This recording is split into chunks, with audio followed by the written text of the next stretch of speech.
All right. So I'm doing this video before I go to work, just because it's this has been bugging me since yesterday, and it happened yesterday. So basically, my ex's stepmother, um, messaged me on TikTok. Um, I guess she had been watching my videos on TikTok and things like that, and she asked me, if the videos on TikTok were about, my ex. And initially, I was just gonna ignore it because, everybody else ignored me and blocked me and never asked me any questions or anything about the relationship or how I was doing or even how things came to happen. I was just initially blocked. And that was him, that was his sister, and then that was his stepmother. And so his stepmother comes, asks me if the videos are about him, and I decided that, let me go ahead and reply to this because why the hell not? So I go and I reply and I tell her, you know, basically the videos are they're about someone I cared and loved very deeply about. Um, so essentially, yes. Without like saying it and things like that. Um, and so like she proceeds to talk to me and tell me like, oh, I need to get over it. Things happen, and it happened abruptly and things like that, and everything just kind of seemed one-sided from like Christmas and things like that. Now, don't tell me to get over it, because in reality I have dealt with shit all of my life, and it has taken me until this point in my life, in my 30s, okay, in my 30s, to just start to get over or start to work through a lot of shit that I've gone through in my life. Don't tell me that after being in a relationship for a year with someone that I potentially saw as a future, to just get over it after 6 months. I put everything into that relationship. I put everything into that relationship. And he didn't meet me halfway. He met me when it was convenient for him. I made two trips over to the United Kingdom to go see him, and you're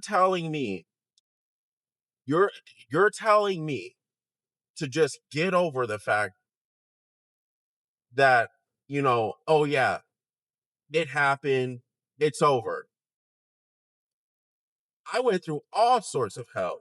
So you don't get to tell me after months of ignoring me, after months of blocking me and things like that, to just get over it. When I have actual feelings, when I have things that I'm working through, I could just be like, oh yeah, let me go screw everything and, lose myself in pain and things like that.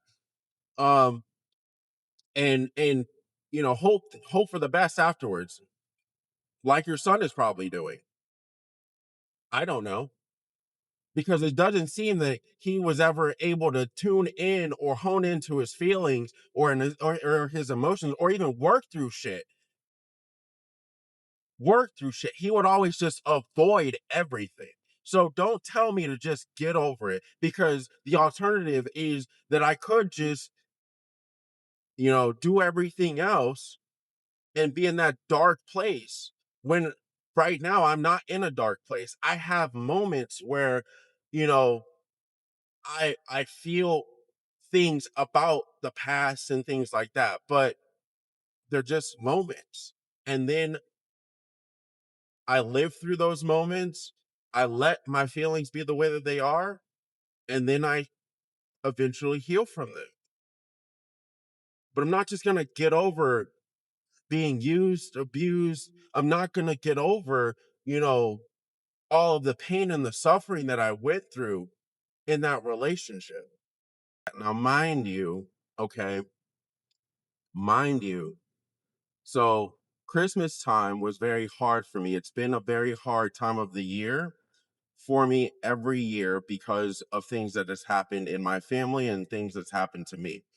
And so this Christmas, this past Christmas that had happened, um, there was a lot of things going on.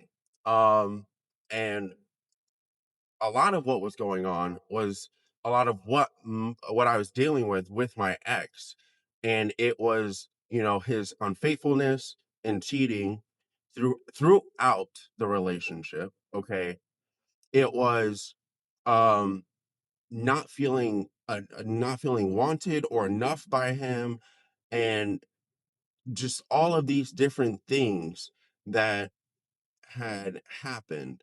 And then plus on top of that, everything that had happened prior, years past around Christmas. And so like I kind of spiraled. But you know, that was all she could like bring up, was because that was the only things that she experienced. Mind you, my ex and I broke up the day after Valentine's Day. But the only thing that she could bring up was what had happened on Christmas. So he had not told her anything that had been going on. And this had always been the thing with my ex. He never told his family anything about our relationship that was truthful. He only told his family about things that was convenient for him. And unfortunately, all of those, every time he told his family something, it always painted me in a bad light, when I was the person that, and first of all, before I start going on this rant, I am not a gloater.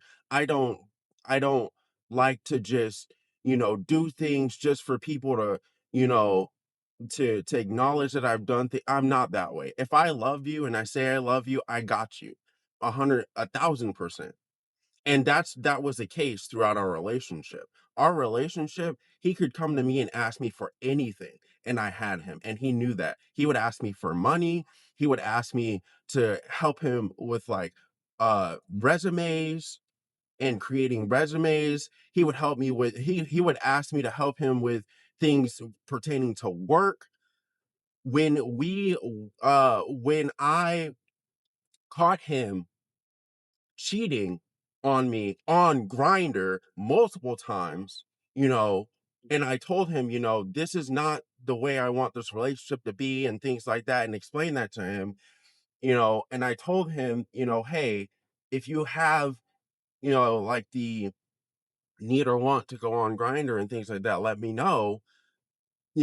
Months later, he goes and it's just like, well, I feel the need to go on. And like I would ask him questions like, why do you feel the need to go on? Oh, because I want a physical connection, or I want friends and things like that. It's not even that it's sex. And immediately I was just like, that doesn't make any sense. It's like, well, why would your first option be to go on to Grinder? You know? And so like I told him, like, I don't feel comfortable with you going on Grinder. And so then I found apps like Bumble for friends, okay? And this app called Meetup, for him to go and socialize and find friends, because he didn't do it himself. Like that was the type of person I am. That is the type of person I am in general. Like,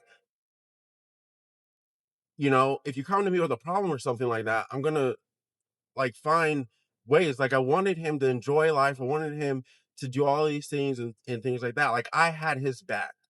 But in that relationship, it was never reciprocated.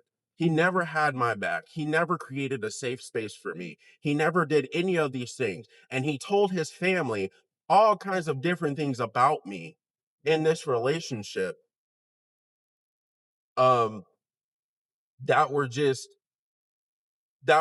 very, very fine-tuned in his favor, making it seem as though I was the problem, when in fact he from the beginning decided that he did not want a relationship with me with values and things like that. And so like his mom or his stepmother goes and just like tries to talk to me about this. And I basically tell her, like, because she said something to the fact that, oh, she was concerned about me and things like that. And I'm just like, you were never concerned about me. You blocked me for months. You blocked me for months. And then on top of that, you were looking at my videos and never once reached out to ask me how I was feeling, how I was doing, and things like that. And the first message I get from you after months is, "Oh, are these videos of or are these videos about him, the ex, her son?" You were never concerned about me. No one ever has been concerned about me. No one asks me questions. No one asks me how I'm doing. No one asks about my life. So don't act as if you were all of a sudden just concerned about me, because you never have been concerned about my well being, because no one has ever asked me questions. No, in fact, you are concerned that I continue to talk about my problems. I continue to talk about my trauma. You were concerned about the things I was saying in the video. That's what you were concerned about. You were never concerned about how I felt. You were concerned about the light and how things portrayed your son. But in fact, your son had decided that he is going to go and make sure that he is portrayed in the best light, best situation as possible, by excluding a large amount of things that had happened in our relationship that he had done to make our relationship the way that it was. And I told her, I was like, truthfully, in that relationship, I should have left months ago. That relationship shouldn't have lasted a year like it should have. It should have been done after month 3. The very first time I caught him on Grinder. The very first time I caught him talking to his friends and chatting to his friends and sexting to his friends about different things.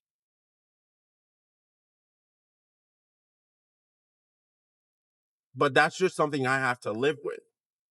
That's something I have to deal with, because that was on me. That was me seeing all of the red flags and wanting, the potential in the relationship, and wanting, love, and wanting all of these things, and wanting a future with someone. That was on me, because I didn't have enough self-respect. I didn't have enough um I didn't have enough, strength in myself to be like, you know what? This is not something that's good for me. So, yeah, I have screenshots of the conversation if, people are interested in that. But like, there's no way I'm just going to sit down and take this and be like, no, I was respectful. Honestly, I was respectful throughout the whole conversation. I'm always a respectful person. So, but don't come at me months later asking me, you know, if the videos are about the very ex that I loved, you know, and took care of and did all these things for and wanted a future with and things, and then tell me that you're concerned about me when you're not actually concerned about me. Don't do that, because you're not. You're not. No one has been. No one.